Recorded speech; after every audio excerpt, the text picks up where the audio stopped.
So this is the opening webinar of the Cover Cropping Opportunities series presented by UC Cooperative Extension in the East Bay and Contra Costa Resource Conservation District. And actually, I just forgot we can stop the music, I think.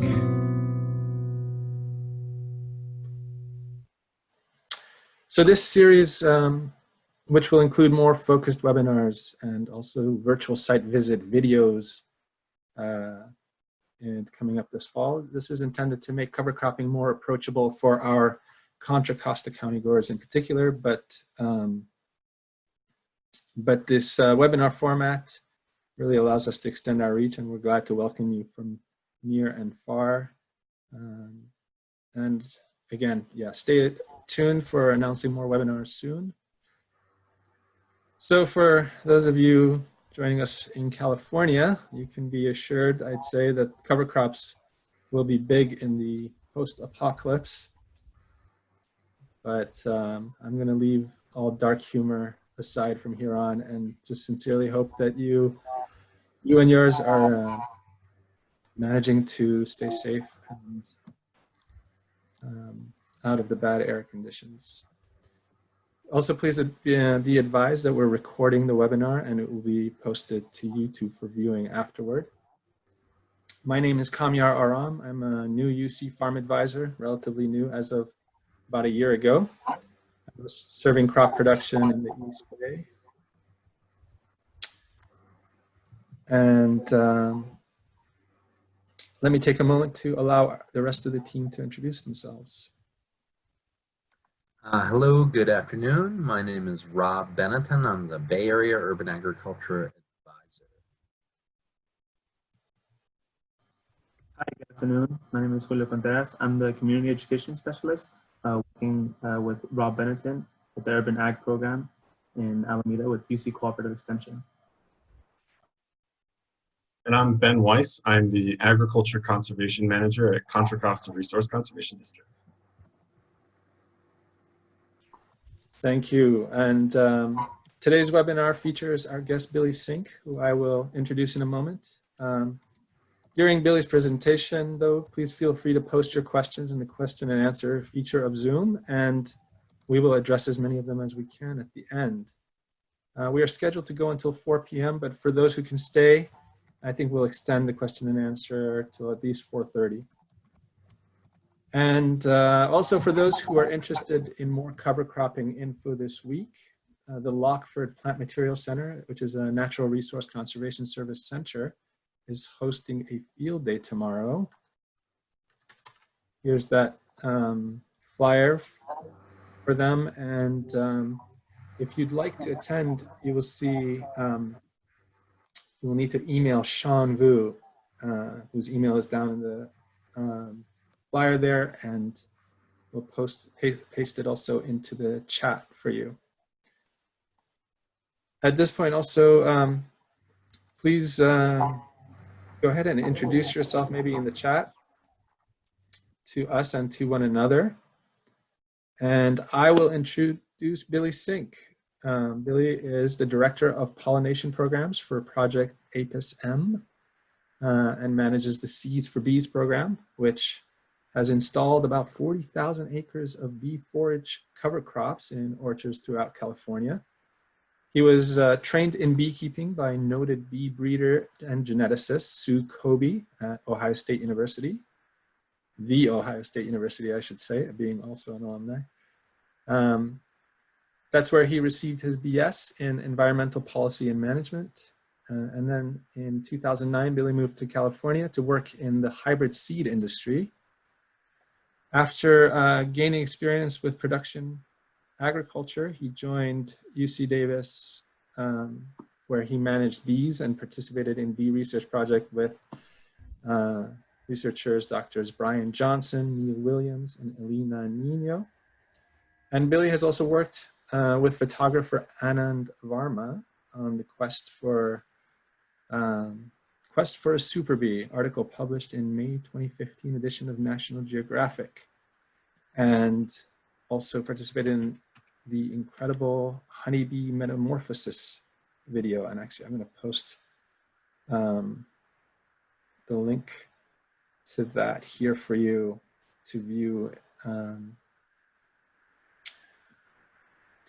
later.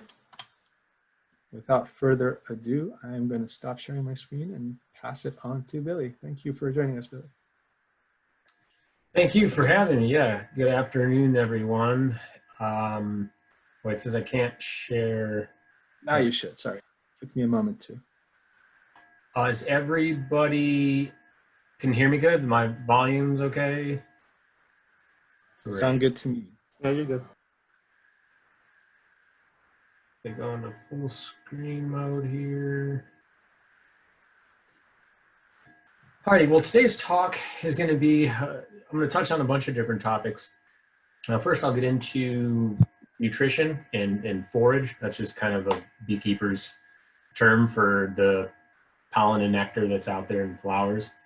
How that forage affects individual bee health, colony bee health, how that nutrition role will, and healthier bees will play a role in better pollination for growers.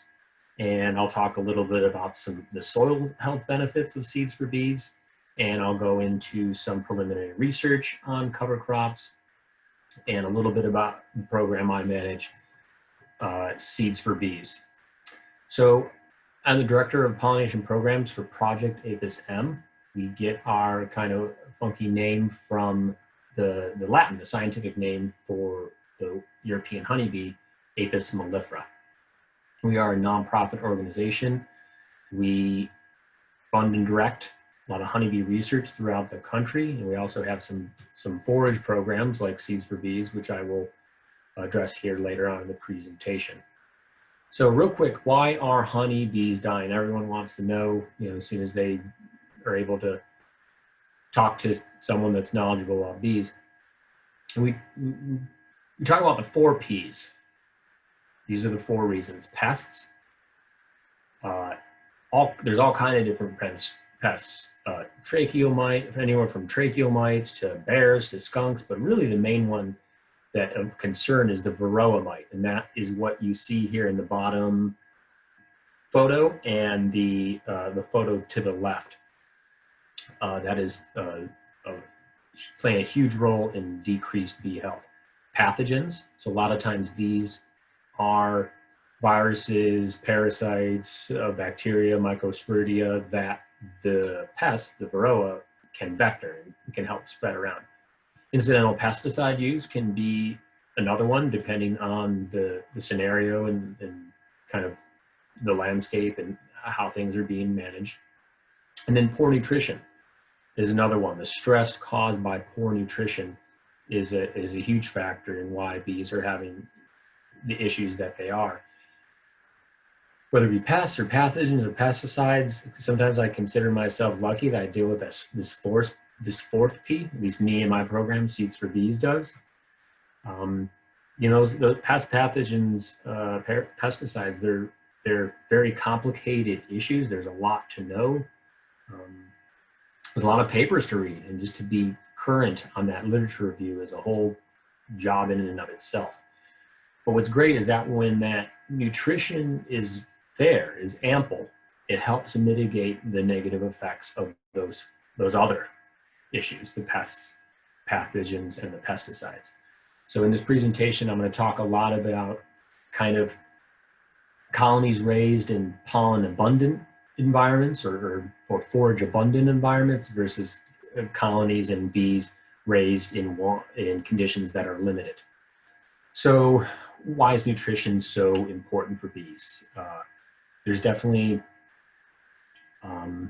factors like increased survival on the colony level. Colonies with natural forage have lower pathogen load very frequently, higher over winter survival.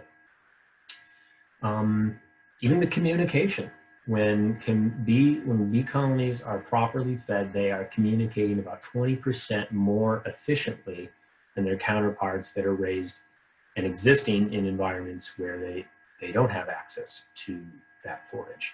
So that's how those bees pollinate, whether it be almonds or prunes or row crops, vegetables, whatever it may be. They communicate to each other and tell each other where things are and where they need to go. And just, there's obvious stuff like population. The more food there is, the larger and more numerous the population of a particular colony can be.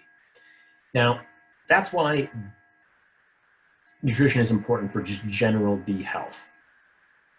Now, how does that really matter to the grower, for example? I'm going to talk a lot about almond pollination in this presentation, and that's because that's a lot of my experience. The majority of the Seeds for Bees growers are almond growers, but a lot of what I'm saying does apply to other crops. I've worked on walnuts, pistachios, a little bit of pecans actually, prunes, table grapes, wine grapes, avocado, citrus, and I have varying experiences with those. But let's say in the scenario of an almond grower, they are having their colonies delivered as soon as December into January, kind of depends. Those colonies get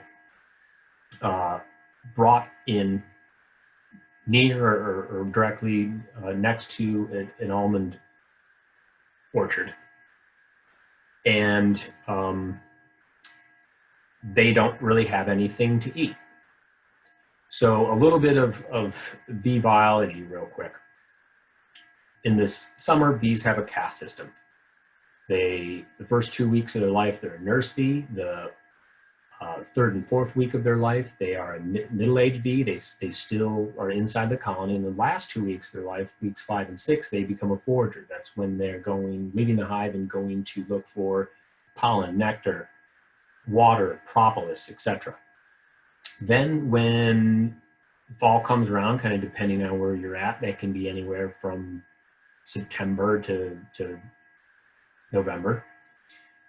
That whole caste system breaks down. Everyone becomes a generalist. There's no real different jobs that everyone has to do. They just survive.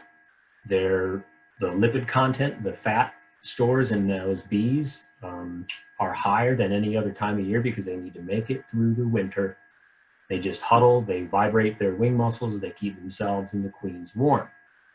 Springtime comes around and you have factors like the day length increasing, the temperature is getting warmer, but you also have pollen availability.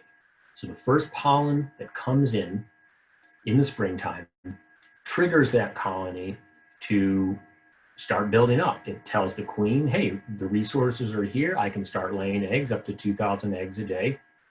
And in 3 days' time, those eggs hatch into larvae, and that larva emits a pheromone. And that pheromone does a number of things, but it tells the adult workers in the colony that you've got to go leave and search for food and bring more back because you're going to have a large number, thousands of bees emerging every day. And this is the positive feedback loop that I've kind of, this graphic up here. Pollen comes in, more bees, or more eggs are laid, more bees emerge, more larvae, more brood pheromone is there being emitted from the larvae, and that goes and tells the foragers to be more vigorous and to go out there and hunt for food.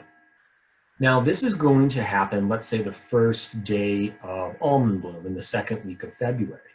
But one of the reasons that you would plant a bee forage cover crop and plant it nice and early, that it would bloom before the almonds do, whether it be a couple of days or a couple of weeks. There's even some scenarios where those hives are there for a full 30 days before the almonds bloom. If you can start that positive feedback loop going on that natural forage, whether it be cover crops or hedgerows or use natural habitat in the area, by the time the almonds do bloom, those bees are healthier for all the reasons that I just described. They're ready to attack those blossoms So if you can start that positive feedback loop before your target crop, your bees are going to be, your pollination is going to be a lot better for it. So with that in mind, and just general bee health, that's why we created the Seeds for Bees program. It is important to think that there's three objectives, or the three-prong approach to this program. It's feeding the bees, feeding and supporting the tradition of managed bees in the critical times of year. Again, talking about almonds before and after almond bloom, that is, the almond industry here is why we have as many colonies as we do throughout the country. And it certainly helps feed the unmanaged bees, the local populations of native bees, for example. It helps the soil, improves soil conditions, and I'll talk about that more. And this program helps educate and assist growers. And this is, really good to be partnered with the Almond Board of California, for example. They are, with their B+ scholarship, they're helping us show and assist and send free seed to growers that were, maybe hadn't tried the cover crops before and are kind of on the fence, and be a source of technical knowledge for these growers to help ease that transition. Switching to soil health. So all kind of cover crops do great things for the soil. And there's different options that you can choose from under the Seeds for Bees program, or even just thinking about creating your own mix. But here are some of the ones that are really relevant to California. Cover crops, for example, are increasing organic matter. More specifically, when the plant matter, when it decomposes, it turns into organic matter. Helps prevent erosion, increases water infiltration. The number one reason our growers in their grower survey respond to why they are deciding to plant cover crops is compacted soil, and they want that soil, that rain to penetrate into the soil, increase their water infiltration. Increase nitrogen with legumes.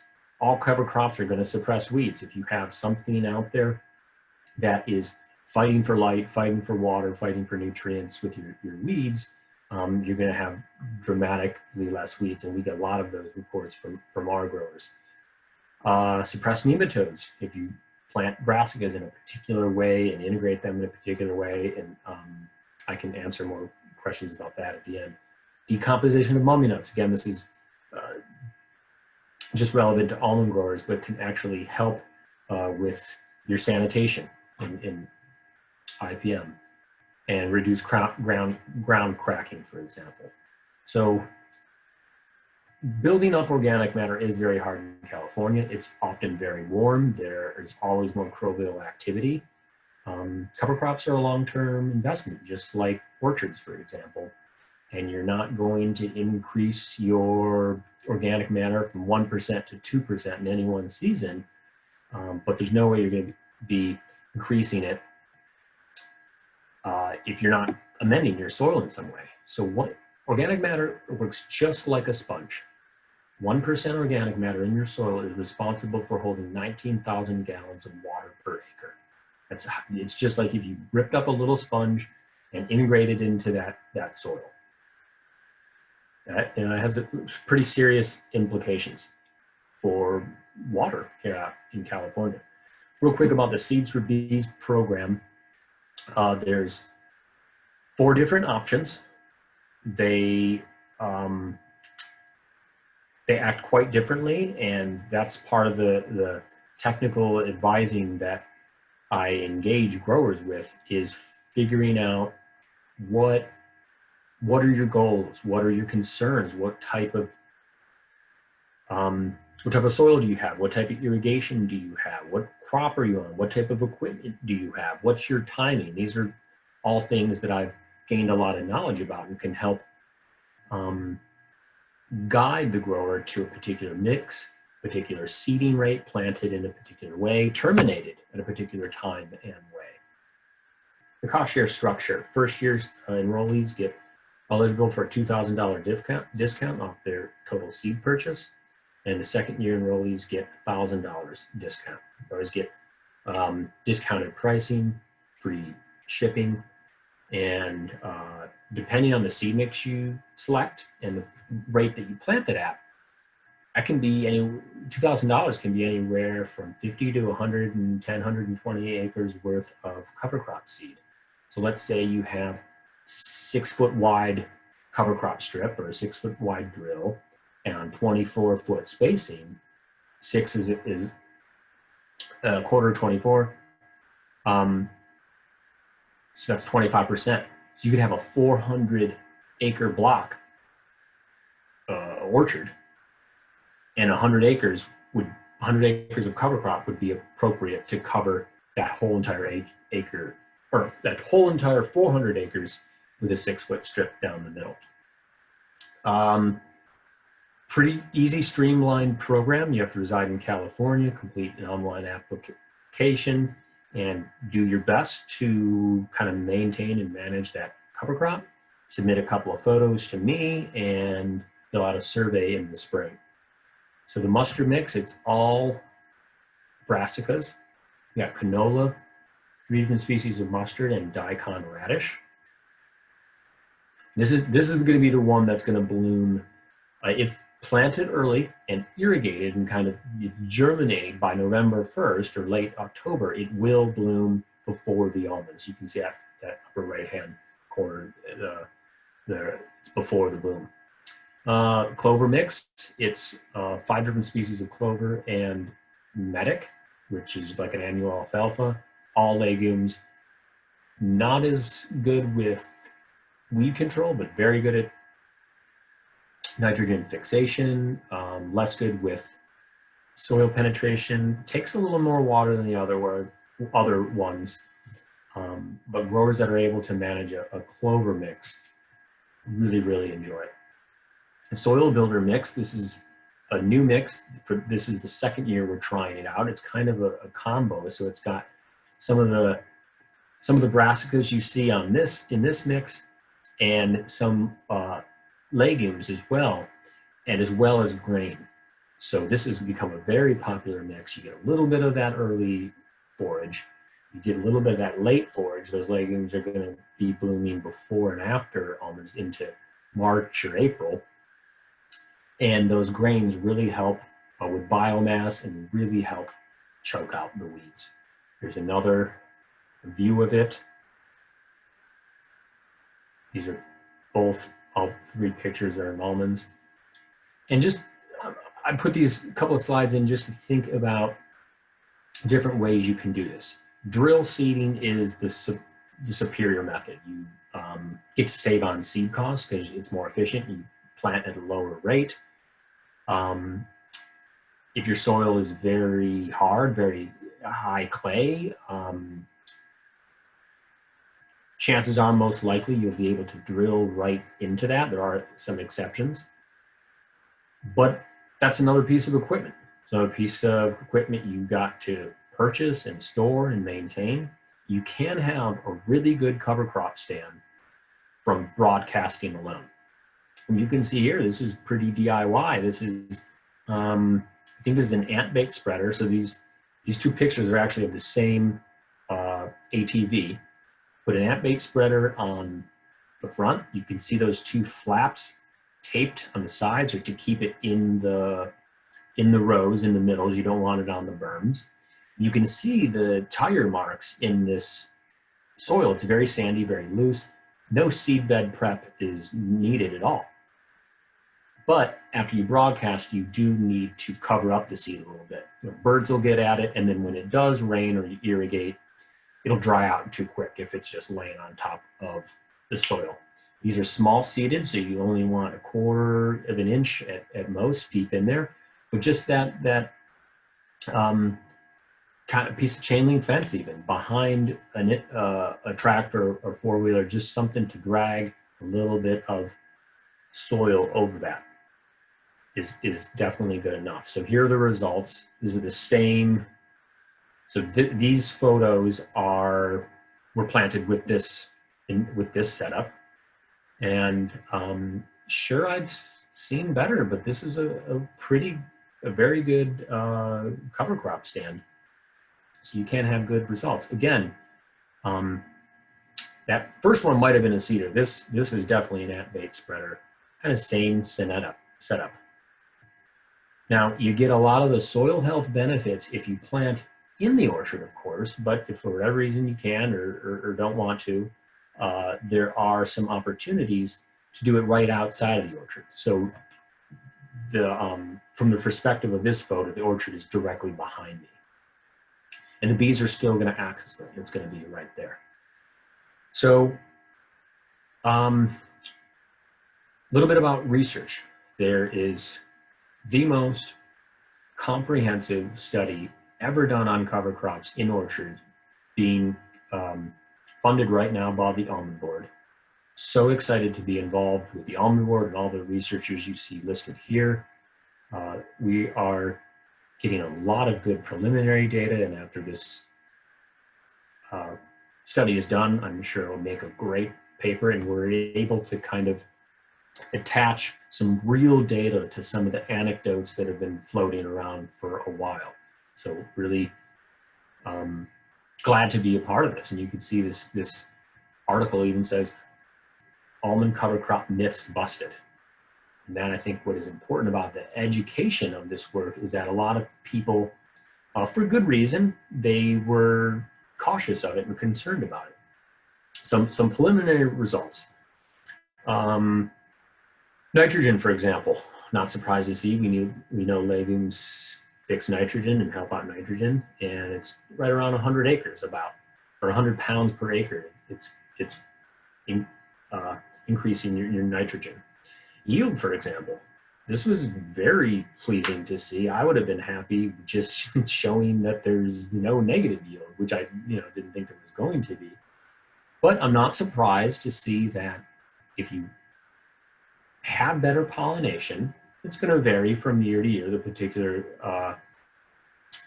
weather and circumstances of that year. But if you have better soil, you have better pollination, it does end up affecting yield. In the Merced County trials, we had a little more than 200 more pounds per acre on orchards with cover crop soil. I'm sorry, no, orchards with soil that's been cover cropped. And further south, Kern County, it was about half that much. Frost was a concern for growers. If there's very cold temperatures and there's potential that the cover crop can, decrease the decreasing the temperature of the orchard and decreasing the circulation and stuff, and cover crops are potentially seen as a risk to the almonds. We were really excited to see that there's essentially no air temperature differences at 3, 4, 5 feet and higher. There was a temperature difference right at the soil surface, but that's not really where the nuts are. So the potential risk to your crop is a lot less than we thought. And that's been echoed by growers I've known as well. They're like, Billy, I had some frost damage on some orchards, in years past. Sometimes it was blocks with an orchard with a cover crop. Sometimes it wasn't. That is the link. I don't know if that's clickable. I'm sure we can get that in the chat section. I'm glad I'm wrapping up because I want to get as many questions answered about pollination, cover crops, how it works, particularly if I haven't really mentioned and talked about a crop that you're familiar with and that you grow. So that was all I had. And there's my email. Feel free to contact me. I love talking about this stuff. So I'm always looking to hear from more folks. Thank you very much, Billy. This is the point at which we would have a round of applause, so I think we can all quietly. Thank you very much. I think if you have a chance, you can drop that link into the chat box from your presentation. Or actually, I think I have a copy too that I can do. But if you like, I will first shift. Let's go ahead and put that intro slide up again. So we have just one question right now. I have a few questions myself, but so please do put your questions in the question box. But before we move to the question and answer, I would invite Ben Weiss to tell us the word. So this is a great opportunity. Billy is sharing with us for cost sharing, which is really an important part of the opportunities for cover cropping. I will let Ben say more about that. Did you want to share slides, Ben? I can stop sharing. No, I'm good. I don't really have many slides to share, or any really. But once again, my name is Ben Weiss. I'm the Agriculture Conservation Manager here at Contra Costa Resource Conservation District.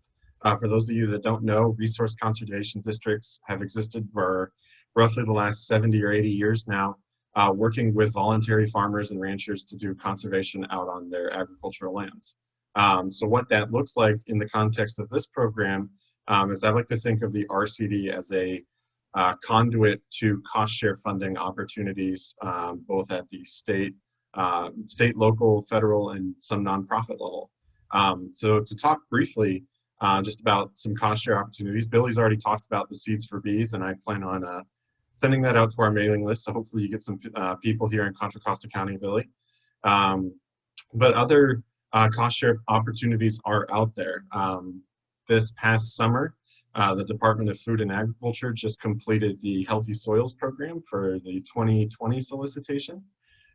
So that has thus far been an annual program.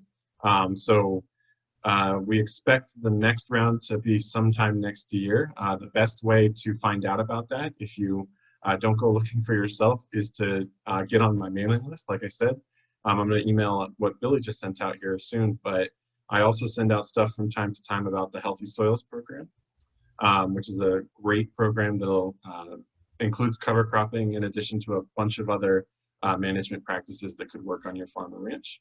Likewise, kind of at the federal level is the Environmental Quality Incentives Program that is administered through the Natural Resources Conservation Service. They are our office mates. And Clarima Hernandez is the district conservationist. She's actually here in the webinar right now. But you can contact her to learn more about EQIP, as we call it. It's another great cost share program that definitely has cover cropping included within it. Otherwise, we hear about other, little opportunities here and there that may apply. This would be something like Seeds for Bees, which is not a state or federal program, but it's still something worth knowing about. There's other nonprofits that do similar work. So if you sign up on our mailing list, I'm more than happy to share that information with you. Get it. And I'm going to actually drop my email address here in the chat if you want to send me an email, and I'll be sure to add you to it. Yeah, I think that's all I have to say. Thank you very much, Ben. So there was a request wondering if you could share those slides, Billy, and they were really wonderful slides with great images. We can discuss that later, and we will let our attendees know if we post those slides somewhere or can send them out. But right now, let's go ahead and move to the question and answer session. So far, we've just had a few questions. And says, thank you, Ben, by the way. Thanks for that information. So we'll go ahead and get started and encourage you to think about and see if you got some questions for Billy or for any of us. First question, Billy, is a good one. Do enrollees in your program need to be almond farmers or almond farmers, or can they produce other specialty crops?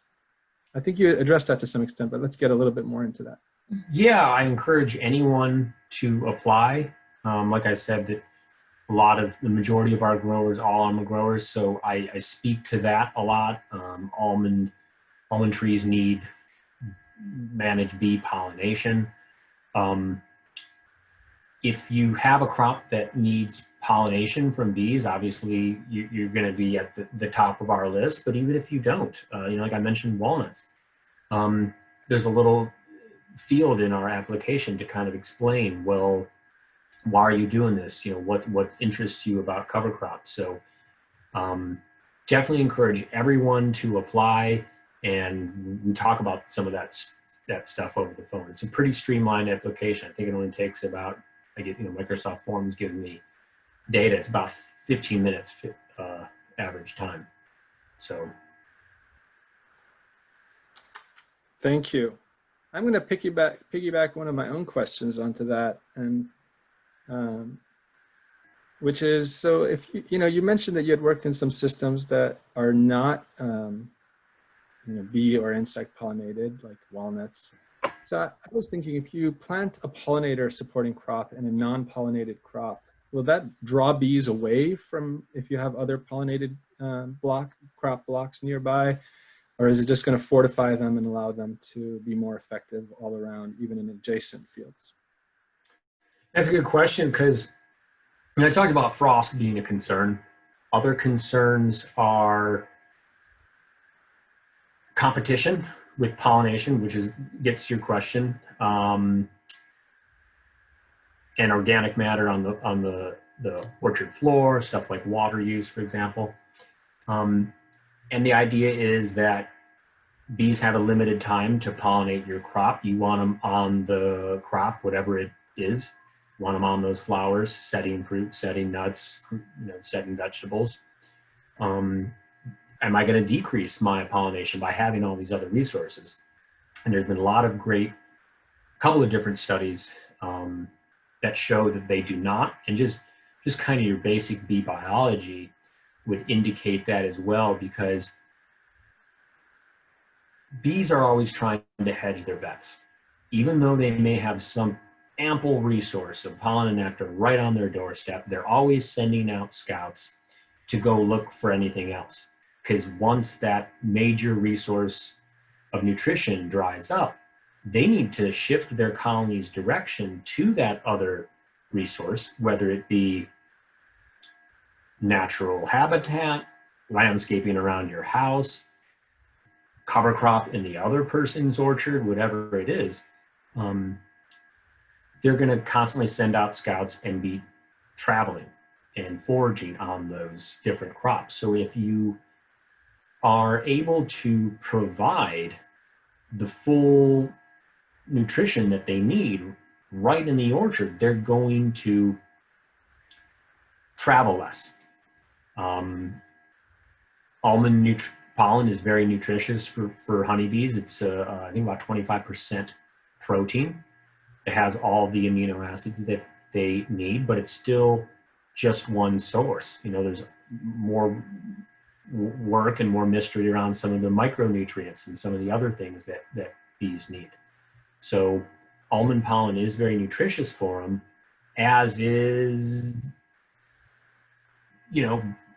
beets or green beans or chicken or something, as it is to the human diet.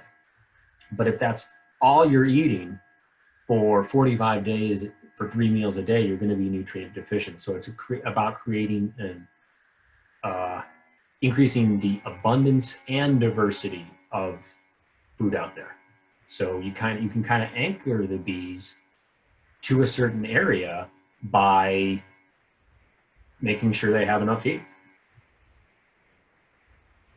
Great. And I had So another. Oh, go ahead. Yeah.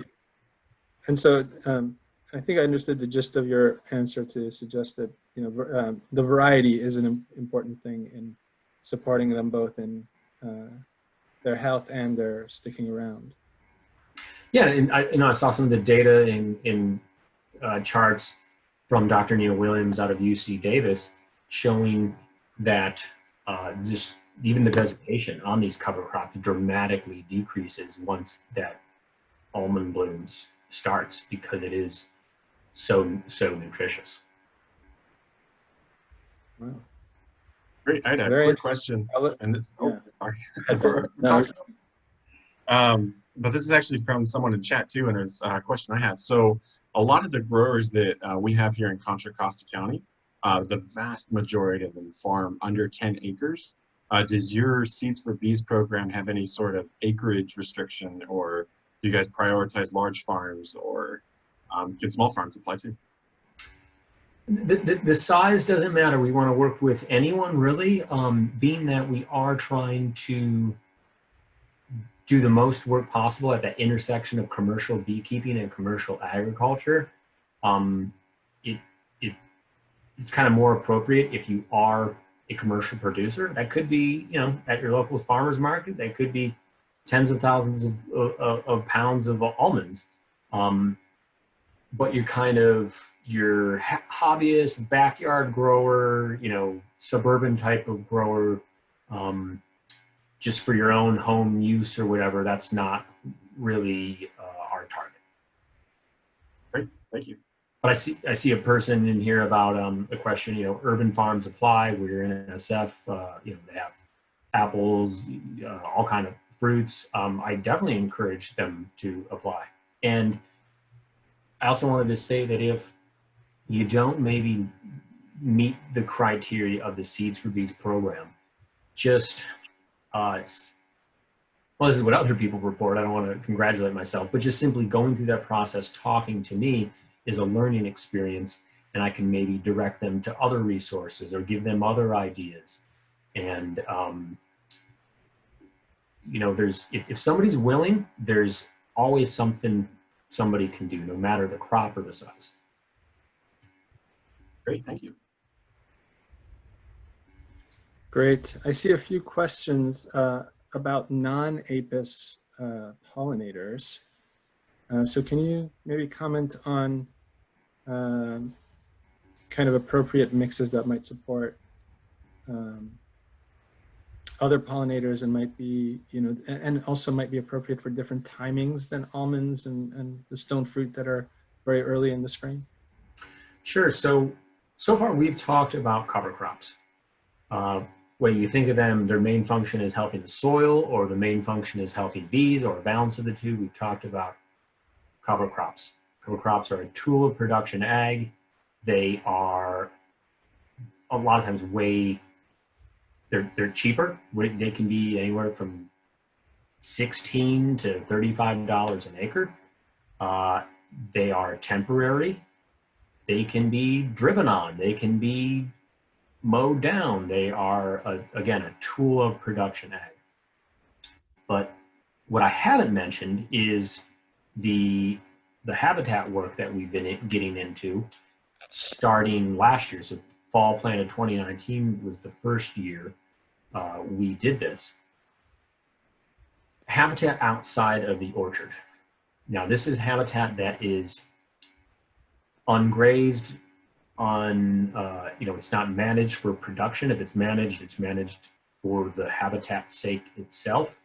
They will certainly help out manage bees, like honeybees, when they're there. They bloom through not just the spring, but into the summer and the fall, and be able to support all kind of different native bees. They will help if you have monarchs in there, if you have milkweeds in there, the pollen and nectar from all these different plants, plus the milkweed itself, can help monarch butterflies. Both of those things are under the Seeds for Bees umbrella. It's just the outside the orchard habitat stuff is something that is just new to us. And it's kind of on a case-by-case, almost an invite-only basis. Again, something I'd be more than willing to talk to people about. They're very, very different. I mean, these things could be 10 feet away outside the orchard versus in, but they are completely different. Habitat's a lot more difficult. The seed nicks are considerably more expensive. I mean, we're talking a couple $100 per acre, if not $3. So doing both of those things, even in conjunction with a hedgerow, can really help out. You know, beneficial insects, for example, that help control pest populations. They can certainly use cover crops as habitat, but they're not habitat there 12 months out of the year and managed just for habitat's sake. So if you do both of those, you're really doing a lot. Great. I think, you know, with a few questions again about timing and timing of bloom with later blooming crops, I'm also curious what you might say about the timing of planting. You know, I know that often in California we have something of a narrow window. There's a question also about irrigation versus natural rainfall. But I'm also wondering if, especially with the blends that you offer, whether timing and managing the cover crop with mowing or other practices might be practical. So there's a few questions wrapped up in there. It's just kind of really about how do you manage the cover crop to get optimal timing of blooming and the other benefits, and also how do you deal with you know, establishment, whether it's by rainfall or irrigation. Yeah, there's so much variation. This is again what's nice when I have one-on-one conversations with people. In terms of the timing for, in terms of timing and watering, let's say we could count every year that it starts to rain October 15th, and you know, every 10 days it from October to May or something, it rains every 10 days, it rains a couple of inches.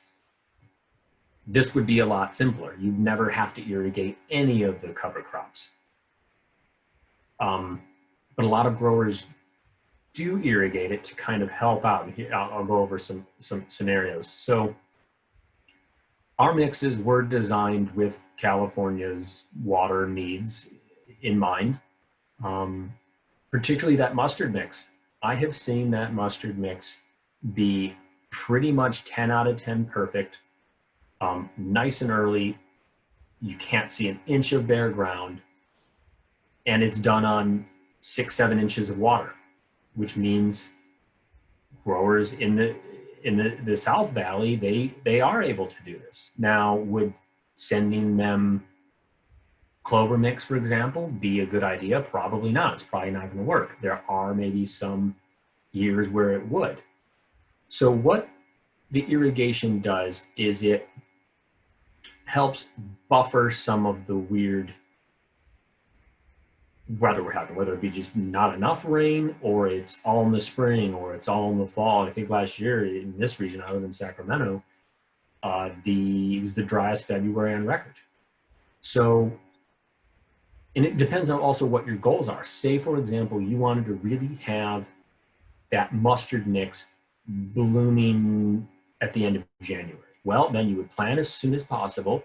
And if there's not rain in the forecast October 15th, October 20th, October 30th, then you might want to start irrigating it. And then hopefully those November rains should take over and keep feeding it throughout the season. So you can get it going if we have a dry spring. Let's say we have a wet spring, but then there's no rain in January. There's no rain in February. Then your irrigation can help kind of get it going and keep it along. I've had many growers say that my first post-harvest irrigation was the cover crop's first irrigation. And it's just seeds. It doesn't take that much water to really soak them and get them to germinate. So cover crops certainly can work if you're only on drip in a dry part of California and you'll never be able to irrigate it. It's just that you won't be able to have as productive as a cover crop as many years as your counterpart that is able to irrigate. Super, thank you. And you know, appreciate your comments on a pretty complex web of interactions. And so I just want to remind our attendees that, we'll be covering some of these topics more in detail in subsequent webinars. So definitely we can get more into detail with that. But thank you, Billy. I did want to say, just as a general overview, you commented on the different types of crops in your blends. And I was wondering if you could say a little bit more about the benefits of different types of cover crops, like the brassicas and the legumes and the grasses, what they do differently. Like I know that you mentioned daikon, which I've heard is very good for compaction. So can you comment on just kind of these general categories and how you choose your blends and how our attendees might think about what kinds of blends they might be looking for? Sure. So any cover crop mix is going to check most of those boxes. That one slide I had about soil health. Clover helps increase water penetration, but something like a mustard mix is going to do it a lot better. They have more kind of a taproot. They have deeper roots.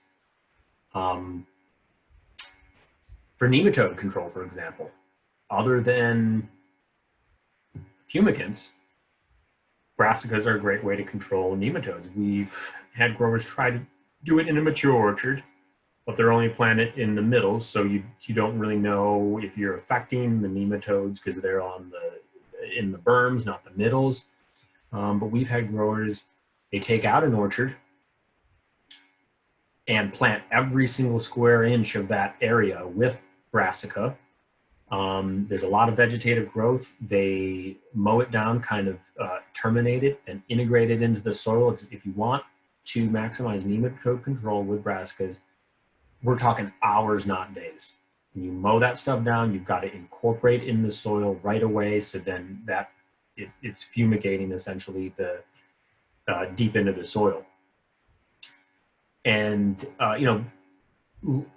kind of as a standard practice, you don't want to be disking and tilling up your ground a bunch. But if you're trying to, in a kind of synthetic pesticide-free way, control nematodes, yeah, plant that brassica, integrate it in, take care of those nematodes, and then you don't ever have to disc it anymore. So I was talking with a grower just today that they are looking to do this on a new orchard, non-bearing yet. And there's a bunch of different approaches. If the scenario where you had compacted soil, you would maybe use that mustard mix for 2-3 years. It's got a lot of top growth, a lot of vegetative growth, a lot of organic matter that you're not going to be harvesting, so that won't get in the way. Use that mustard mix to penetrate that soil. Then in years 2, 3, 4, 5, you might switch it up. The soil is a little bit better condition. Maybe you want to go to that soil builder mix. Maybe you want to go to that clover mix. It kind of really depends. And back to that kind of third objective of Seeds for Bees is that education. Now, I'm pretty knowledgeable about cover crops and whatnot. I'd like to do as many site visits as possible, but I'm never going to be able to recommend as good of a seed mix or as good of a management plan as the grower finds out for themselves during that trial and error, right? The way to success is a series of failures sometimes. And it doesn't happen a lot, but even where there is a very poor stand or it didn't come up at all, it was still a learning point for the grower to learn what to do, what not to do. So I guess I'm just saying you got to have a little, hope in what you're doing, that you're not going to you're not going to have chances are you're not going to have a perfect cover crop that's checking all those boxes that first year. It's something you have to investigate for yourself a little bit, and I can help start that process. Thank you. I do get the impression that there's definitely a science to cover cropping, but there's also a lot of art to it, really. Yep. And I have heard echoed many times that, you know, it takes years to really kind of get the swing of things in a particular spot in your with your conditions, but that you can learn to be very effective once you've had a little experience and practice with it. And one more thing on timing too, I kind of forgot. So the earlier is better, because if you want to not spend money on irrigation, or you just simply don't have irrigation, any rain that drops from the sky, you want to be able to utilize that. But soil temperature is also very important. So you really want to put that seed and germinate it in conditions that are above 55 degrees.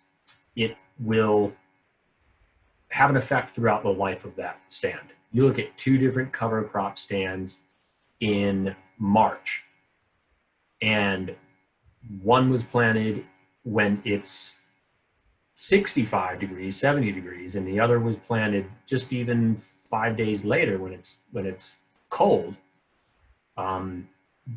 They're less robust.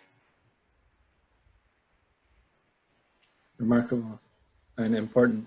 Thank you. There was one question I wanted to get in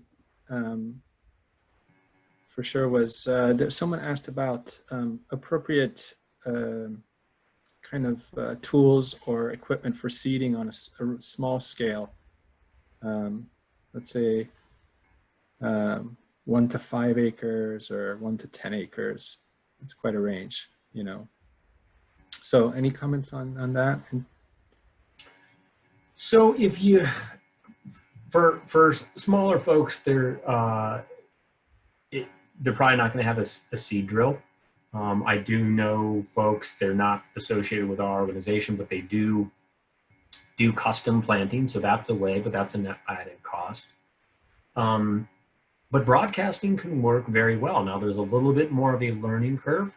I think if your only option is broadcasting, but you do have harder soils, I think that's probably the most difficult scenario, because you've got to work up the soil a little bit, just a couple of inches. I'd say 2 to 5 inches, no more. And then you've got to broadcast it, and then you've got to cover it up a little bit. But ant bait spreaders, like we saw in those photos, there's different hand seeding, crank or battery powered hand seeding things that you can even get from Home Depot. Just try to make sure that it's being distributed in an even way, and that seed is getting good purchase and staying moist. You kind of want that seed to stay continuously moist until it germinates. And you know, when it's sunny and fairly warm, which we can have in October, I've seen that mustard mix germinate in 72 hours, if it stays wet. So I hope I answered your question. Yeah, thank you. So at this point, I should point out that we're at the end of the regularly scheduled portion of the webinar, but I think we can stick around a little bit more if there are more questions. I know there's certainly several questions that we can still visit, but in the case that some of you do need to go at this point, I would just thank you very much for joining us. And again, please look out for future webinars coming, and we'll be kind of announcing those as we did soon. And also please look out, we'll be sending a follow-up survey that we'll keep pretty short, not to take too much of your time, but we're always grateful to have some feedback about our program. With that said, we'll carry on with a few more questions for a little longer. One question that was interesting, I thought, was, I don't know if I understood it perfectly, but I think I can interpret it. Question about whether, and this I think might be in reference to the research, but in terms of evaluating the benefits of cover cropping on yield, I think it was asked whether, how can you distinguish between the effects of just soil health and I don't know what the other alternative would be, but I think since I can imagine one alternative is how much benefit could you expect to have from pollination alone? I think that's part of what you were addressing. So is there a way that the research distinguishes between the benefits that pollination and pollinator support has versus just the soil health benefits on yield? Yeah, so I mean, I'll comment a little more. I mean, the first not satisfying answer is we don't really know yet. This is preliminary research. I really appreciate the researchers that are able to share that stuff with me. I'm really looking forward to that paper when it's published. All the data and everything will be in it. So what particular aspect of cover crops, what particular benefit of cover crops is the reason for the higher yields? That's not really known because it's multifactorial. But and this is why we have different sites and a lot of replications, is that we do know it is statistically significant that orchards with cover crops do have higher yields.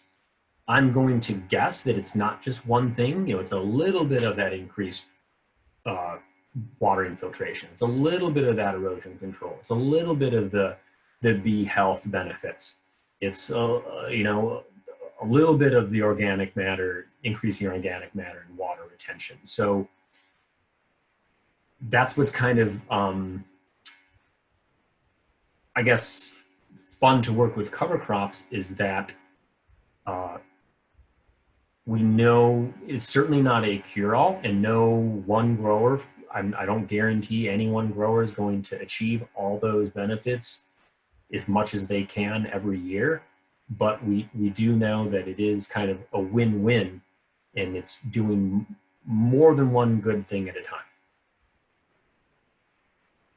Super.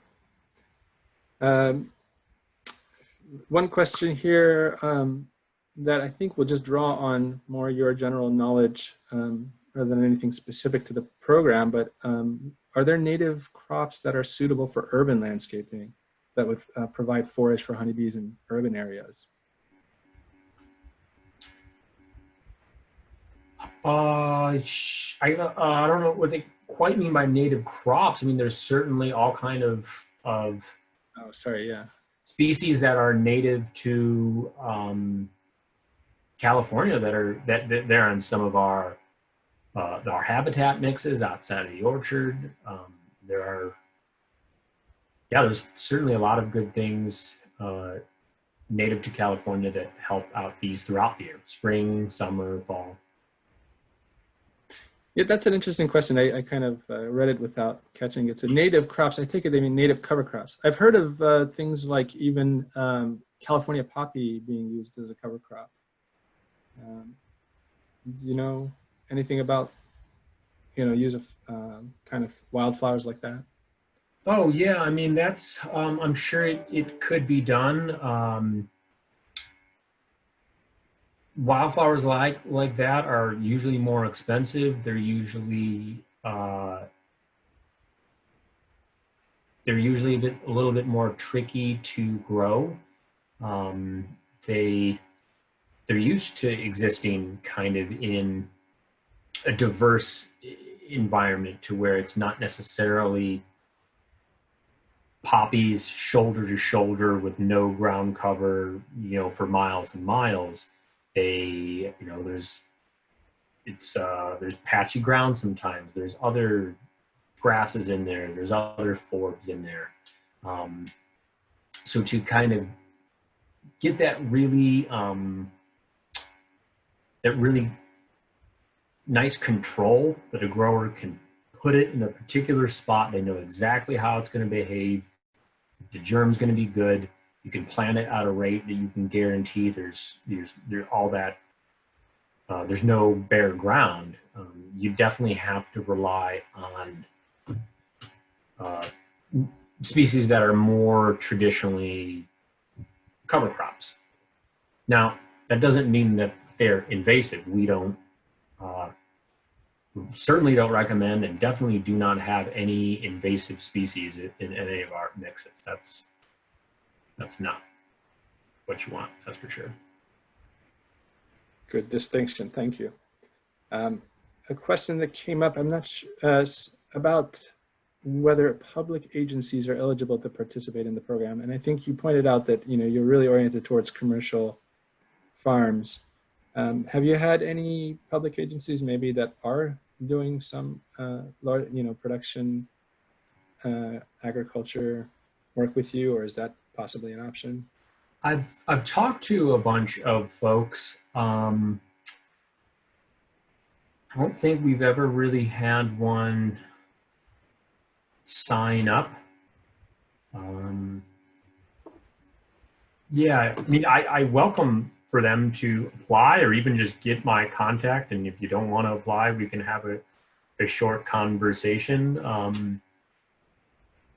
I might not be able to help you with free seed as part of Seeds for Bees, but I certainly will have an idea or two. You don't necessarily need a whole lot of land to have an impact. So.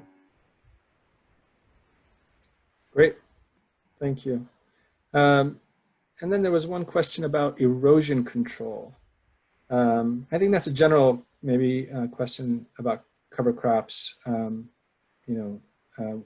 I suspect that most cover crops will play a part in erosion control, but yeah, if you can give some comments about whether there's anything in particular that should be done or anything special that should be done when the goal is erosion reduction. Sure. So if you want to maximize erosion control, I would get something that germinates and grows early and plant it at a rate to where it's going to leave little to no bare ground. The soil builder does an excellent job at that. And any sort of mix, I think, that has a balance of grains and legumes. Part of my thought process that went into creating that soil builder mix was looking at vineyards, and that's something that they've been, these kind of grain, legume, whether it be bell beans, peas, clovers. That's something that they've been using for a while, and there's some pretty steep vineyards out there. So you want something, like the daikon radish. I don't know if you guys are familiar with that, but that is, it could be an inch or two thick, a foot maybe even too long. It's a big, it could be as big as someone's forearm. That does great things for soil penetration. When you terminate that top, the daikon radish itself will decompose, but that's not going to be great erosion control. Think less taproot and more fibrous hair-like roots. That's the stuff that's holding the soil into place. I don't know, think about putting your hand in a candy jar or whatever. If you had one or two fingers, you'd be able to hold on to less if you used both your 10 fingers, for example. I don't know where that analogy came up. That's pretty good, though. It's a good note. We all could use some candy today. Yeah, man, I'm getting a little afternoon. Super. I think we've answered most of the questions. And of course, if there's a few more, please go ahead and keep posting them. But at this point, I might just start to wind things down by thanking Billy again for joining us and sharing his insights with us today. Again, we're just getting started here, and we'll have more programs for you, more webinars and site visits and videos as well. So keep an eye out for those, and we'll get deeper into some of these questions, no doubt, and get different perspectives on them. So let's see if anything else. I think Yeah, there was just one more question. I think we did answer about somebody asked about having a jujube orchard, blooms in late in April, and maybe we can review that, whether you would do anything differently, whether in the mix or in terms of timing. And again, I think you already addressed the timing in the fall is really dependent on rain and temperature. So I think in terms of timing, maybe you would do the same. But is there anything in particular in the kind of mix you would do if you wanted something to bloom later in the spring, or if in terms of management? Yeah, I would have to talk to them a little bit more. That reminds me, I've actually had worked with one jujube grower before. They were very small. I think they were in SoCal somewhere. And I should have said this during the beginning of the presentation, but the kind of textbook window for planting cover crops is end of September to November in California. The window for planting a bee forage cover crop that's going to bloom nice and early before pretty much any other natural forage is out there blooming, that's a little bit more narrow. That's anywhere from end of September to October 15th, 20th. So that jujube grower, maybe that getting that seed in the ground and water middle of October isn't as crucial. And this is another reason why I encourage people to contact me, because I'm learning just as much as I'm helping people and I'm educating. So for different crops, I love hearing about the different timing, the different concerns.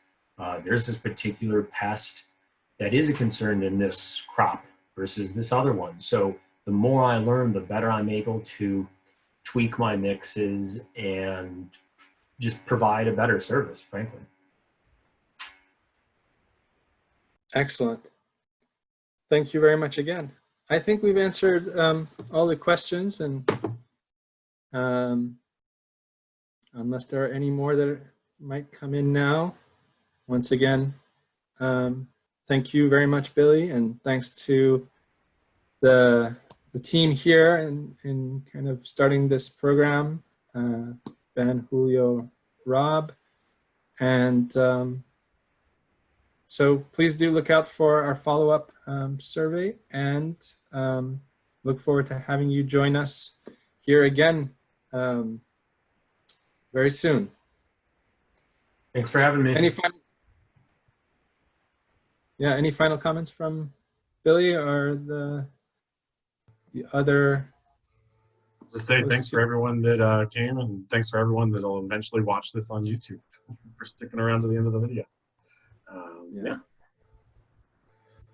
And thank you for being a part of this team, Bill.